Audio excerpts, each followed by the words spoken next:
శ్రీకాకుళం మాన్యాన్ని దశాబ్దాలుగా ఏనుగులు పెడతా వీడడం లేదు. గజరాజుల హల్చల్తో పల్లె ప్రజలు అవస్థలు పడుతున్నారు. తమ గోడు అధికారులు పాలకులకు ఏమాత్రం పట్టడం లేదని ఆవేదన వ్యక్తం చేస్తున్నారు. ప్రతి ఏటా ఏనుగుల గ్రామాల్లోకి చొరబడుతూ ఉండడంతో భయాందోళన వ్యక్తం చేస్తున్నారు. ఉమ్మడి శ్రీకాకుళం జిల్లాని గజరాజులు వణికిస్తున్నాయి. వంగర మండలం మరువాడ గ్రామ సమీపంలో 9 ఏనుగుల గుంపు సంచరిస్తున్నాయి. దీంతో గ్రామస్తులు తీవ్ర భయాందోళనకు గురవుతున్నారు. గతేడాది ఇదే సమయంలో రాజుల గుమ్మడ, వీవీఆర్పేట, తలగాం, మరువాడ గ్రామాల్లో ఏనుగులు వరి, చెరుకు, మొక్కజొన్న పంటలను నాశనం చేసి రైతులకు తీవ్ర నష్టాన్ని కలిగించాయి. రాత్రిళ్లు సమీప తోటలలో తిష్టవేస్తున్న ఏనుగులు గత 2 రోజులుగా జగన్నాథవలస గ్రామంలో వరి పొలాలను ధ్వంసం చేశాయి. వంగర తత్తర మండలాల్లో ఏనుగులు పర్యటన జరుగుతూ ఉంది. దీనివల్ల ప్రజలు భయాందోళనకు గురవుతూ ఉన్నారు. ఇప్పటికే ఏనుగులు పర్యటించిన ప్రాంతంలో వ్యవసాయం పంట నష్టం జరిగే పరిస్థితి ఉంది.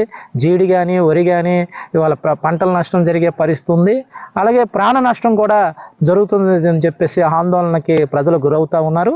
7 ఏళ్లుగా వెంటాడుతున్న ఏనుగుల సమస్యకు పరిష్కారం ఎప్పుడో తెలియడం లేదని గ్రామస్తులు వాపోతున్నారు.